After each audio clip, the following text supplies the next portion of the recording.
Want to learn how to make this honeycomb charcuterie board with this?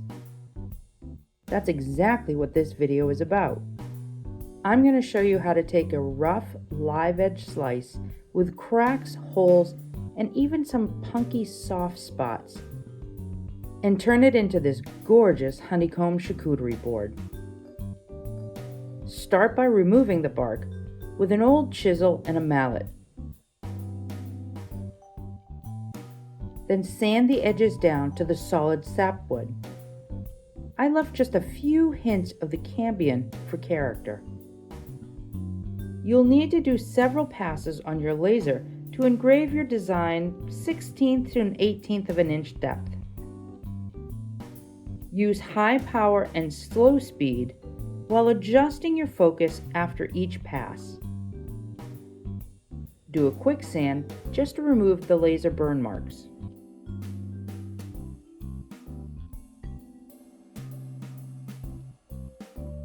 You'll want to gently sand inside any cracks you have.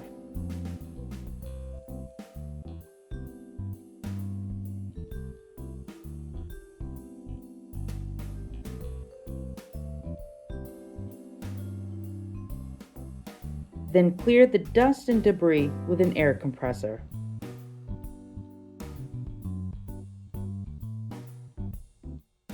If your wood has multiple issues, it'll help you to identify and mark these.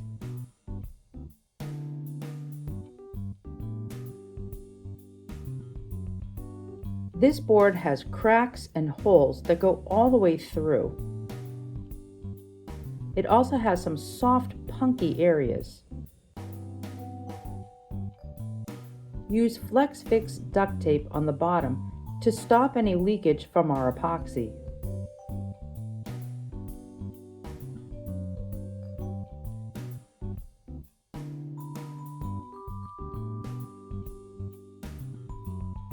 To stabilize the wood, we're going to cover it in a penetrating epoxy. This is a two-part epoxy that's very thin with almost a water-like consistency. This will allow it to seep deep within the wood before it cures, thus fixing any soft areas and sealing the grains within the cracks and the holes. It's not meant to be filling them, just sealing it so the air bubbles won't get trapped in our colored epoxies. Really soft or rotted areas may need multiple coats. Let this dry overnight. It may look wet, but it's dry and well sealed. I'm now going to fill the cracks in the holes. Unfortunately, this large crack goes right through my design. I'm going to be using a thick-set epoxy to fill the crack, but just to the height of the surface within the engraving. Pour slowly and let it settle, then pour some more. Keep doing this until it's at the proper level. You can add a little color if you want, but I'm going to keep the front clear. I use thickset because it's more viscous than tabletop epoxy. It has a longer pot life, I can pour thicker amounts, and it has less bubbles.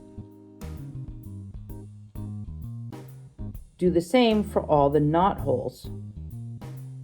Also fill any cracks in the sides.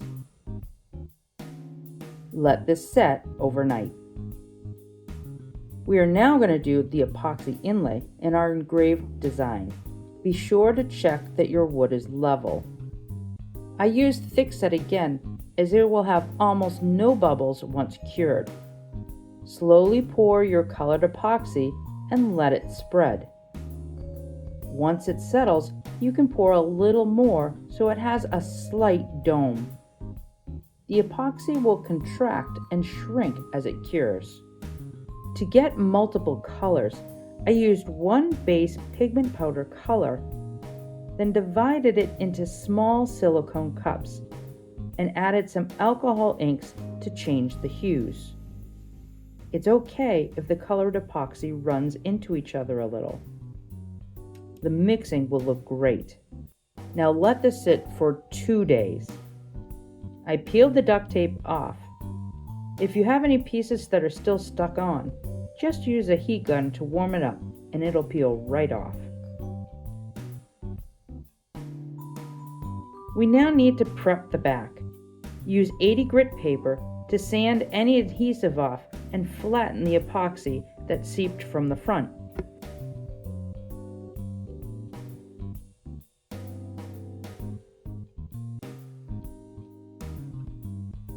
I put a small amount of penetrating epoxy on any soft areas, then filled the rest of the cracks and the holes with thick-set epoxy mixed with black pigment powder. Again, let this set for 2 days. Now let the sanding begin. I always hand sand when I'm doing epoxy inlays. You could use a planer, but if your engraving wasn't deep enough, you might actually lose it. Instead, start with 80 grit sandpaper and sand the epoxy to just above the wood surface. Then switch to 120 and create a flat surface. You'll want to sand the shiny penetrating epoxy too. Then switch to 220 and I'll finish with 400. Finally, use an air compressor to remove as much dust as you can. Clean the entire board with isopropyl alcohol. You might have to do this several times, but it's important that the surface is dust-free.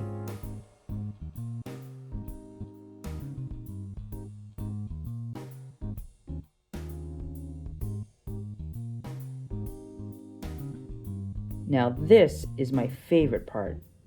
Use an all-natural finishing system that's safe for food contact. I start with a hydrating serum, then buff it with a wax conditioner to preserve and protect the wood. Wow, just look at those grains and the brilliant epoxy inlay.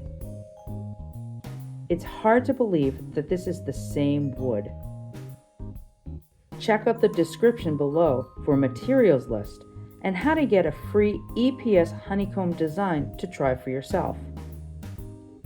Don't forget to give us a thumbs up and subscribe for more tips and tricks. We'll see you next time.